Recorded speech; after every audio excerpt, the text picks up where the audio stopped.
distinguished invitees, guests, and members from the cinema distribution and exhibition, filmmakers, well-wishers, and friends. Good morning. Today's session is about Indian music industry, a billion-dollar dream or reality, and our music partner is OHM, a potential billion-dollar industry reduced to a few hundred millions. This, in a nutshell, is the story of the Indian music industry today. As one of the world's largest producers of music, India's musicians, record labels, and the industry as a whole battle piracy, digital intrusion, and other factors on a daily basis. Has the meteoric rise of Indian music, as embodied by its pop album culture of 90s, faded? Or is there a scope of revival in terms of economic gains for producers and artists? This discussion today touches on these topics and radical measures to help raise the profile of India's music industry on a global scale. Without any further delay, I would like to invite onto the stage Mr. J. Swaminathan, Mr. Daman Sood, Mr. Setu Tankachan, and Mr.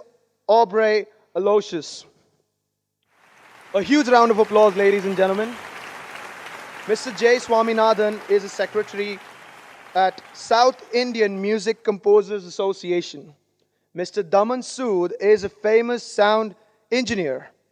Mr. Setu Tankachan is a head and creative lead for Audible Acoustics Private Limited. And Mr. Aubrey Aloysius, chairman and managing director of Lorraine Music Academy, who will be moderating today's discussion. Thank you. Over to you, Mr. Aubrey. Good morning, friends, ladies and gentlemen. I hope you've all had coffee or tea, a hot beverage, breakfast. Anyone who has not had? Okay. The subject, of course, of the morning is music. The Indian music industry, a billion-dollar industry. A myth, a reality, or a dream? I'd like to ask a question. How many of us, and listen, I just want to say something. I love an interactive audience. So can I have interaction? We're going to be discussing here, and with me is a distinguished panel of people who have been very, very experienced in music, with a lot of effort. I would say a century of effort in this area. And I'd really love your participation. So my first question, to ensure we kick off an interactive session, is let me have a show of hands of how many of us here in this hall love music. All right, and I see someone waving two hands. Thank you. And I need to ask a counter question. How many of us hate music? Okay. So it's a universally accepted fact that music is something that is loved by everyone. Over 2,000 years ago, Aristotle and Plato agreed with what we agree today when they said this, that music is important for the development of the mind, just as gymnastics or sports is important for the development of the body. And as a corollary, what I would add is, when we take care of our body, how many of us really are careful about the diet that we have? Or rather, we would like to be careful about the diet we have, because we want to take care of our health. So just as good food is important for our body, good music is important for our mind and for our character. I just want to start by kicking off by saying this and saying, we would like to define music, just to start with, as a very foundation. Just like to kickstart by saying, can we redefine music, or go back to defining what music really is, and then take it on from there? Well, the definition of music which I have learned 50 years back is there's first is melody, and there's a rhythm, then there's a counter melody. But today music definition is completely changed. It's only rhythm. The sample of the music fit together. It's like sound designing which you do in the film. And the other definition which I think music is that music is to change your mood. If you are in a depressed mood, it gives you a happy mood. Or if you want to dance, you have bhangra, you naturally dance. I don't think if you listen to Punjabi dhol, your body will not shake. And it has happened in London, and I was there. All these Britishers used to ask me, "What is that sound which you Sardar makes?" Because you are from North. So the thing is, that time when Daler Mehndi was popular, so even in England till today, I have seen videos that people in their marriages, they are wearing the Western dress, but they do bhangra. So the thing is, the music is, of course, to shake your body, change your mood. But the definition of music, I which always say in the interviews, is first the melody, and then the rhythm, and then the harmony. There's only one music director I know, which is died, Mr. He was a Bengali. He used to tell me that I will make first the chord, and on the chord basis, Sanjay, and then I will create a melody. His thing was like that. So the thing is, this is always the music has been like that. But today, because unfortunately, the music is on the computer. First, the music started in acoustics. Long back when the jungles were there, they used to cut the trees, make the music on the rhythms, maybe wind sound, flute sound, and all that.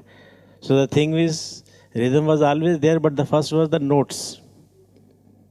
So this is, according to me, the definition of the music. You transform your mood. You come to new state of mind. And if you are happy, you can be more happy with music. This is what I think. India has the richest tradition of music, where music was not used. Let us go back to AD1, even to BC, not a problem.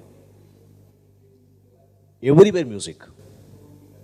As he said, melodies everywhere. And even during the wartime, there used to be drums used to be played by the soldiers to bring the mood of the soldiers to fight for it. Power and So the music is in our veins. Music is in our veins. And you know well that all of us love music. All of us love music. But look at from the perceptive mind. I'll come to you back separately on that. Whether the due recognition has been given to it. It's actually the question, the $1 billion question. That's it. We'll touch upon that as we go along. Thank you. Yeah, so I think the organic part of what music is well said by veterans again here. But I think for me, I will try to explain, I will try to put my point in a very inorganic way. It's more of a way you relax, a thing which you have found out in this rush life. Where you can plug into your headphones and, just be yourself or go to another realm. So it's more very inorganic answer from my side. Yeah, that's pretty much. It's a very inorganic route which people have chosen now. Access ECC, you can access to different genres of music in a hand touch, and you can go to another space, relax or, just get out of the boredom, so it's... Correct. Yeah. Right, thank you. So, coming back to the title of the morning, a $1 billion industry, myth or reality, dream or reality. Where are we in terms of a music industry today? We are, KPMG, through a research in 2014 and a report that was published in 2015, had predicted that India would touch $300 million as an industry by the year 2019. We are in the end of 2017, and it's estimated that the music industry, in terms of revenue, as of today, is roughly between 225 to 250 US dollars. That's a mere fraction compared to an economy like the US, which is $7.5 billion. Now, you might argue and say that US is the #1 economy in the world. But then how do you explain UK, who is certainly not number 2 or 3 or 4, to be the next with almost about $6 billion industry? Now, that's where the leading economies are.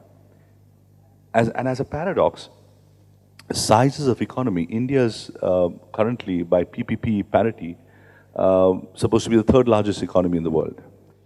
10 years back, I did a study, and we talk about the music industry, but let me go to a larger industry in which music is a part of it. When you look at the music is a part of the media and entertainment industry, which includes film, Bollywood for India, Hollywood for US, etc. And it includes media. And the media and entertainment, what I would call the creative arts, music is a part of that creative arts. The creative arts contributed to the world's largest economy, USA, in terms of GDP. The percentage of the media and entertainment industry was 5%. Are we distracted with another set of music? That's lovely music, no? Let's learn to appreciate all types of music. So, 5% contribution to GDP, USA. And India, when in comparison, was just 0.1%. It would be useful if someone could go across there and ask them to tone down the volume. Could someone please, excuse me? Could someone please request for the volume there to be turned down? Yeah, thank you. So, appreciate the music, but I think the volume should be less than 20 dB. Am I right? The sound, the recording specialist is here.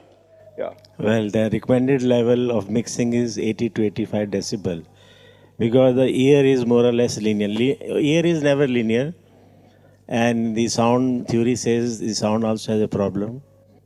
And when we say that 20 to 20,000 hertz we listen, we don't listen, we can listen 48 hertz also, 48 kilohertz. The ear is God designed from the birth. Like for a good sound engineer, you must have a golden ear. It doesn't mean that I should wear some golden earring and a golden ear. Golden ear is only a training of the ear to listening to the good music. The music in our country was always, if you start in the beginning, is of Haveli music. King used to have their own personal musicians. How the chamber music was in England and Europe.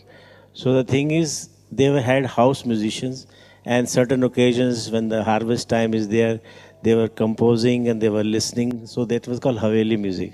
I always try to wonder what kind of acoustics they had when Pakhavaj is playing, which is the very heavy, deep instrument of rhythm, Pakhavaj, and I'm singing on that. And technically, see, my SPL is 65 dB. I can't sing more than that. But that Pakhavaj can be about 85 to 90 dB. And still, that person, 100 people can listen. So it's like that saying that how the amphitheater was working in Greek at their time. In the Greek, they have amphitheaters. I've seen amphitheater in Israel. So the thing is that things were happening that time. People were knowing what is acoustics better than our computer-generated acoustics. So the thing is that if you go to any church in Russia or you go to England, the pipe organ sound is 16 hertz. And when that person is playing, you can literally feel that you are gone to heaven. Because in the reality, you can never hear that sound. First thing is because of the room size. And it's a big room, and 16 hertz is a very big waveform, about 70 feet, that you can feel, which you will never feel with the headphone. These days, the problem with the music listening is we have tiny headphones. Maybe with Apple also, but sound is tiny, tinny. So how can you justify a listening experience through the headphones? I always tell my students. So to experience music was always in reality with the instrument, acoustics. Today music is no acoustics, everything sample generated. That is why today you need not to know the music theory and you can become music director. Well, we'll come to that. Absolutely. Valid point. Club is happening. Everybody wants to become music director because he sees Rahman is earning so much money, Pritam is earning so much money, so naturally Daman Sood is earning so much money, so I want to be like that. But we have put effort. I have learned 5 years piano, I was telling him, classical piano. I am not a pianist. But to understand music, what is the dynamics of the music, how the music is sounding, what is the harmony structure, counter harmony.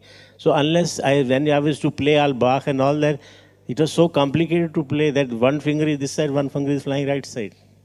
So music should be learned.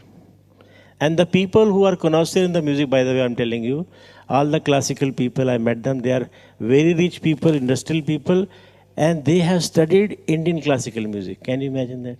They have their own guru.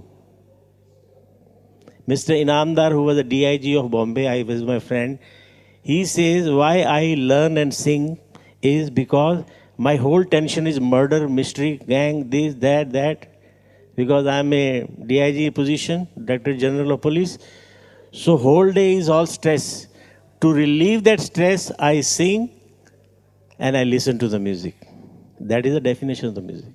Music is a stress buster. Anyone can vouch for that. Coming back to the economy, and I'd like to just throw a few other points open to the panel. Coming back to the economic situation and the contribution of music industry to the general GDP of a nation, what I've found is there is great potential. While the figures are dismal, 0.1% in India, for me, I look at it positively. I say, yes, this is where we are, but it shows that we can match US. There's so much to go, there's so much to progress, and we as a nation need to collectively do something to make that dream happen. I think my own personal view is $1 billion dream, yes, it can be a reality. However, to make that a reality, there are a few things to be done. It's like a torn piece of cloth or a fresh piece of cloth, you cut it and you stitch it. Or if it's a torn piece of cloth, you repair it, you darn it. Whatever way you look at it, there needs to be some work that needs to be done. And I think primarily when one looks at the economy in UK or USA, which is the number 1, number 2 and number 1 respectively in terms of music industry, and look at India, my question is, why is it that the music industry, if it's 100% of the pie, why is music from films 80% of that pie? Now, when you understand the cultural background of India, India's got diverse culture. 22 official languages. There are hundreds of other dialects. 22 official languages. We've got 30 states. We've got regions with music that's as diverse as any country. I mean, India is the most diverse country in terms of culture. We've got ancient music. We've got folk music. We've got, I don't think any part of the world has what we have.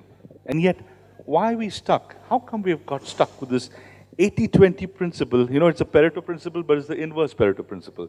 80% film music and 20% is the vastness of the rest of the music. It should be the reverse. What I find in the US is, out of the whole universe of classical music, the film industry then goes and licenses, a request for license for that classical music to be incorporated into the films that are made. So it's the reverse. It's actually 20-80. The film industry music is only 20%. And then you have the rest of it. How did we ever come to this situation here in this country? Good.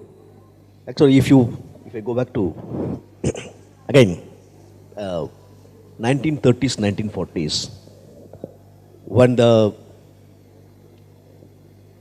sound recording was used in music, the artist, I can tell you a few examples here. The first, the movie song was from a classical and a folk. It was never created for the movie. And those days, artist, the person who can sing alone can alone be in a movie, can perform in a movie. A singer had to, an actor had to be a singer. Has to be a singer. If you look at the long tradition, I can recollect one of the movie. I couldn't recollect the movie.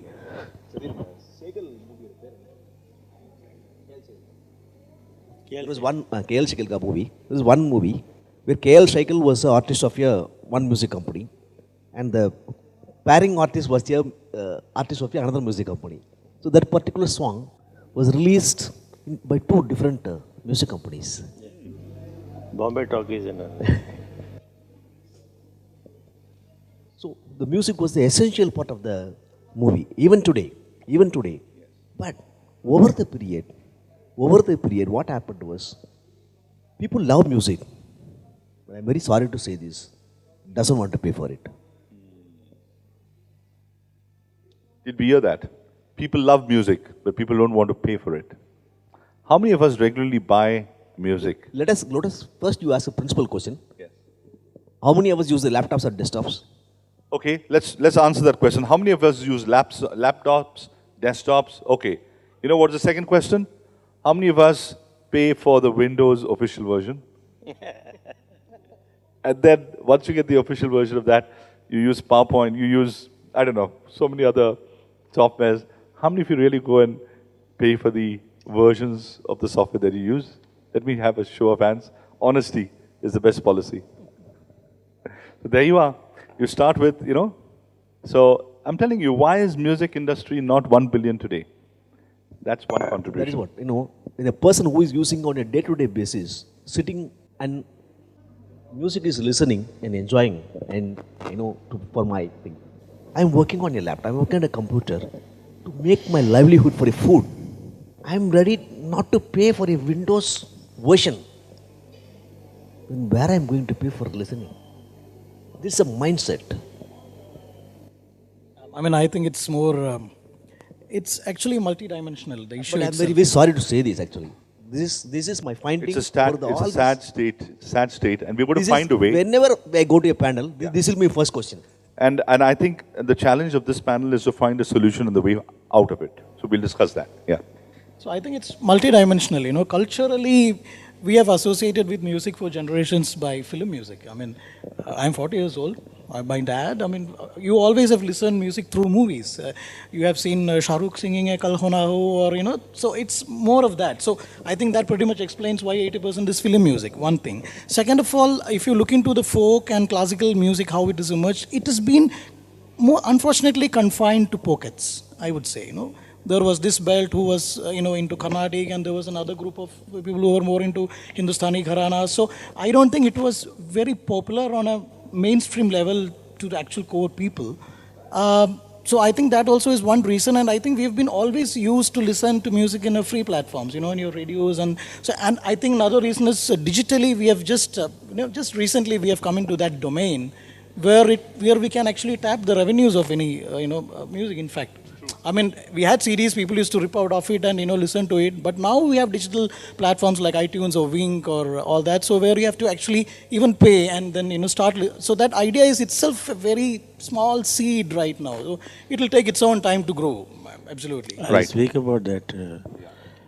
The reason why the film music is very popular till today, it has gone to a deep root of our soil.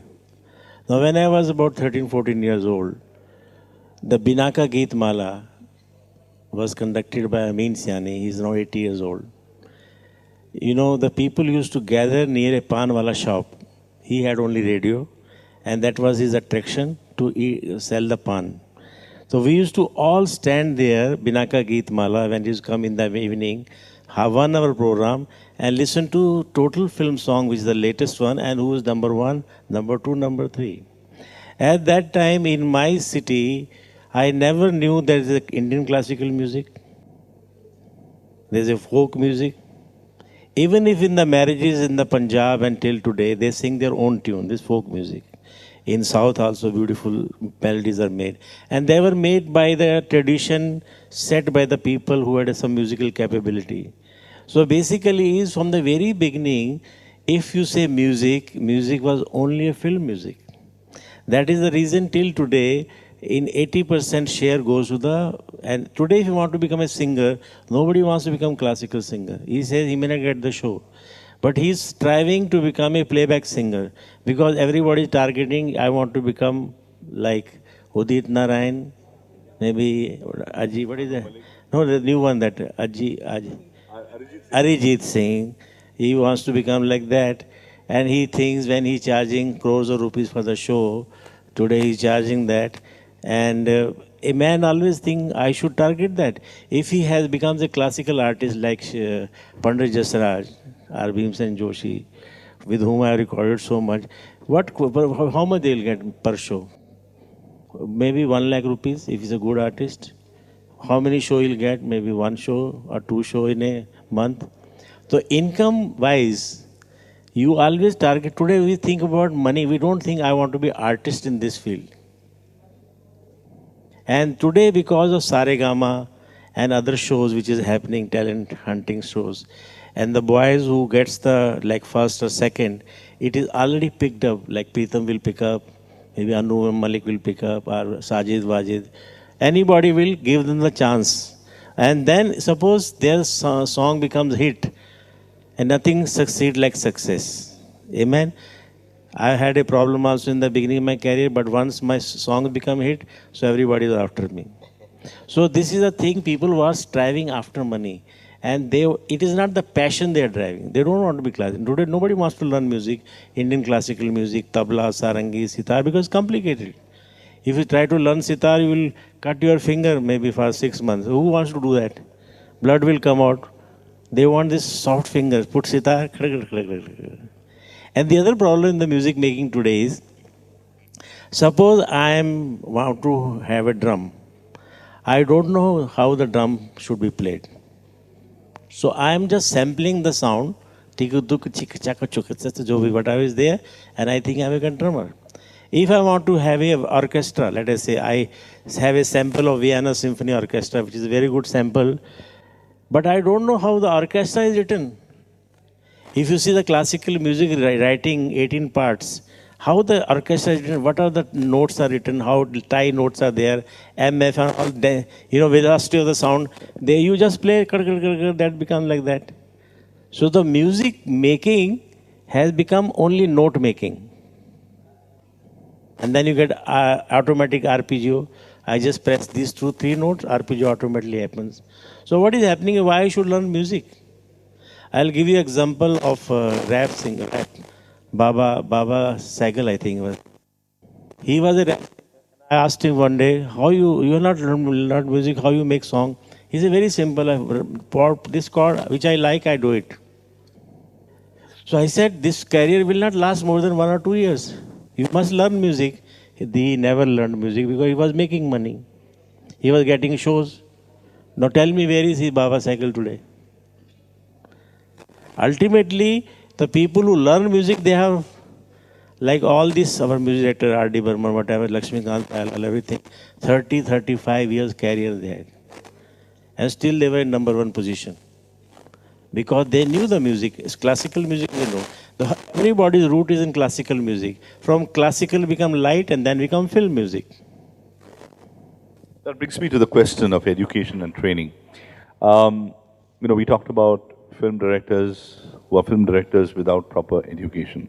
This exists in the industry. I've consulted with my friends, the panelists on the stage. We know many. And this... if I add something to it, as Audible, we have done lots of studios, like professional studios. Then now technology is accessible and things have become digital and internet is fast and everything is accessible so easily that, things are much easier now, than before. And that is one reason everybody can, the final product, when an audience, when they listen to a final product, they really don't know what has gone behind it or who has actually done it, how it has happened. But technology is so much well-versed now, it is really possible. Second, again, as we told, it's a film-centric industry after all.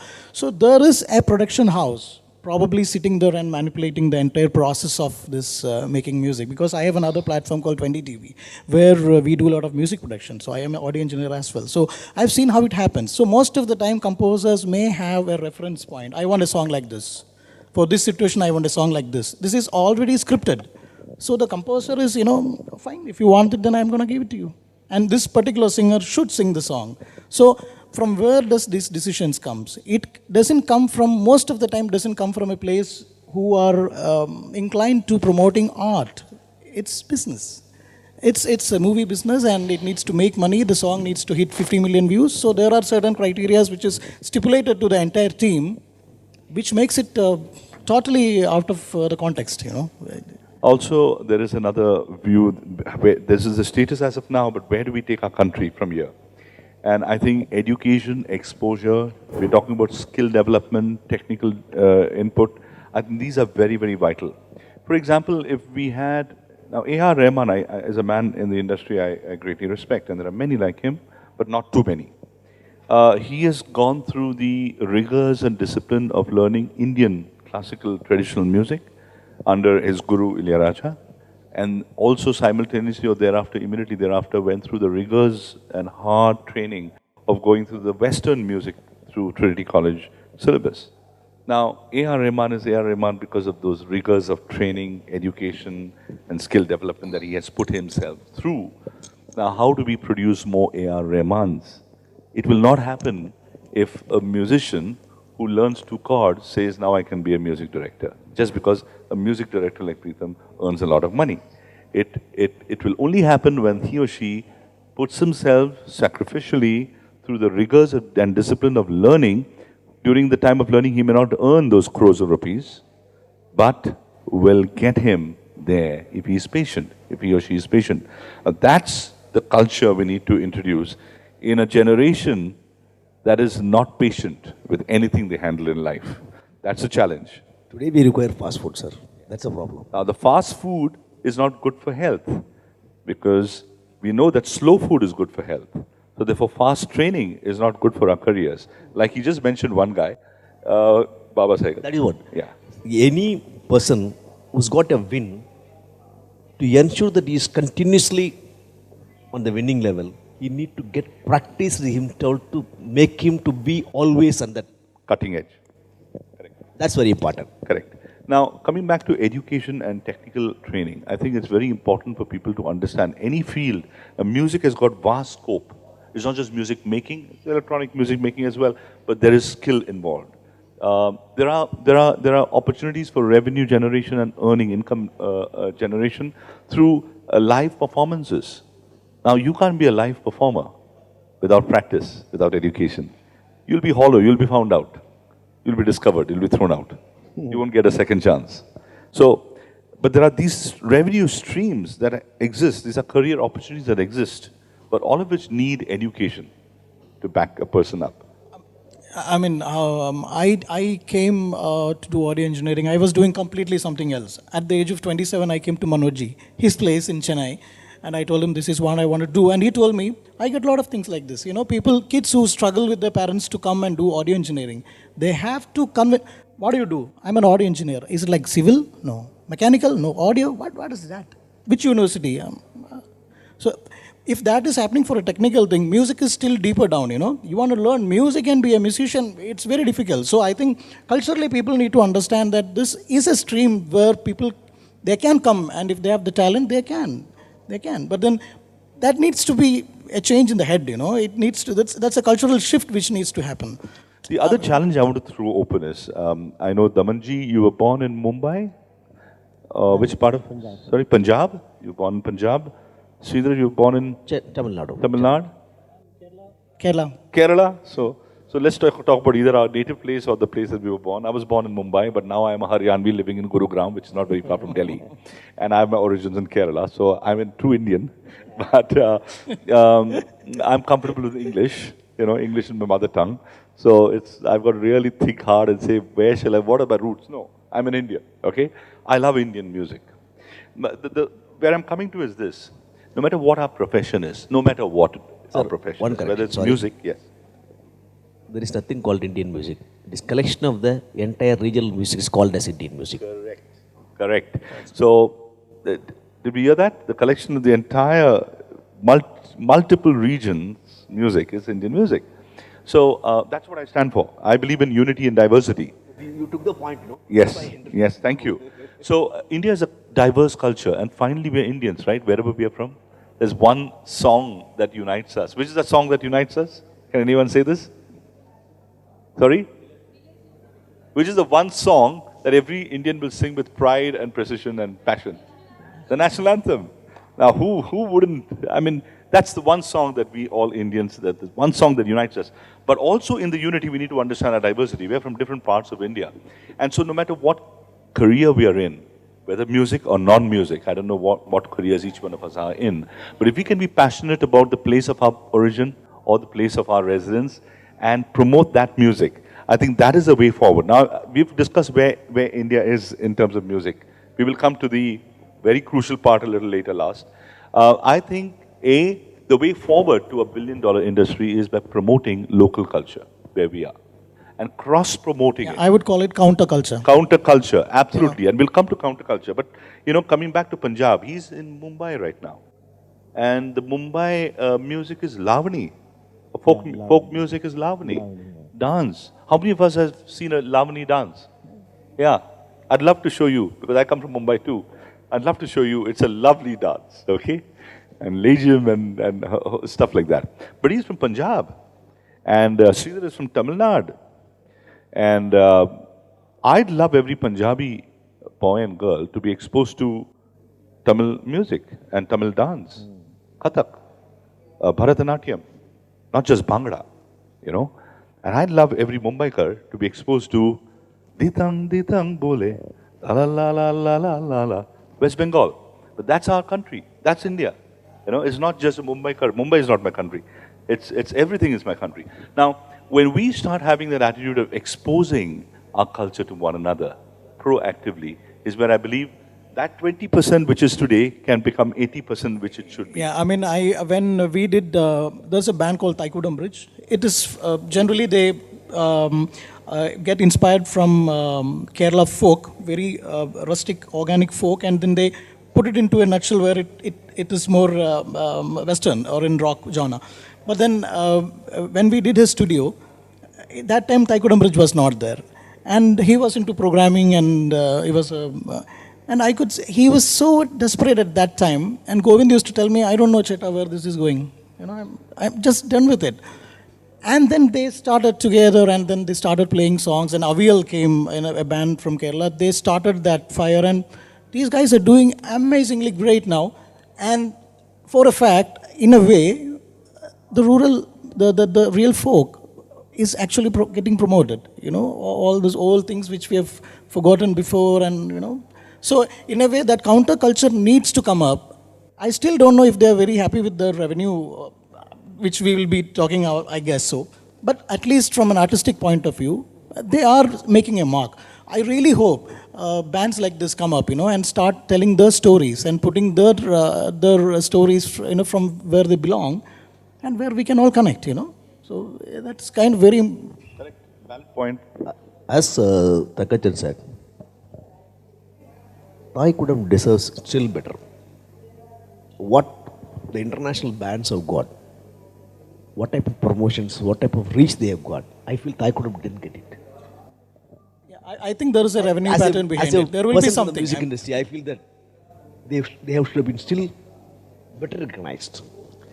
It'll come with a combination of various things. Education, persistence, going back to our roots, what I would call counterculture. And we need to promote counterculture. The popular culture is film music.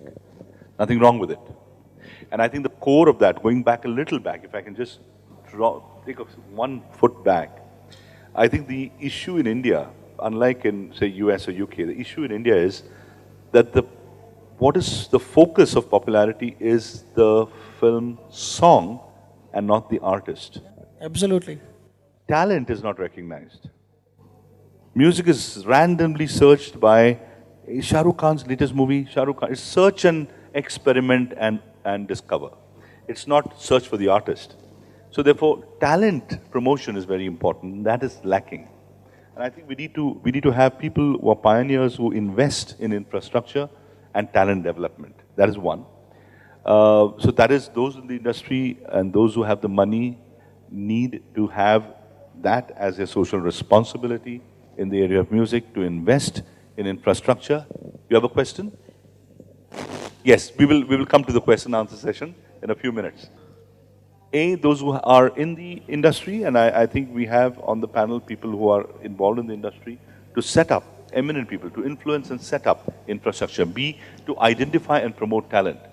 C, very important, for the talent to go through the rigors of education. Because if one doesn't go through the rigors of education, the careers can fall flat, okay? And D, don't go after money early in the career. Money will follow you. Go after your talent. Go after your art. Practice, practice, practice. And after you finish practicing, what should you do? Practice even more. Because When you practice is when someone will call you and give you the performance opportunity. When you get more performance opportunity comes recognition, and with recognition comes money. And I think sadly, people follow careers where there is money, whereas it should be just the reverse. You should follow where your heart is and where your talent is.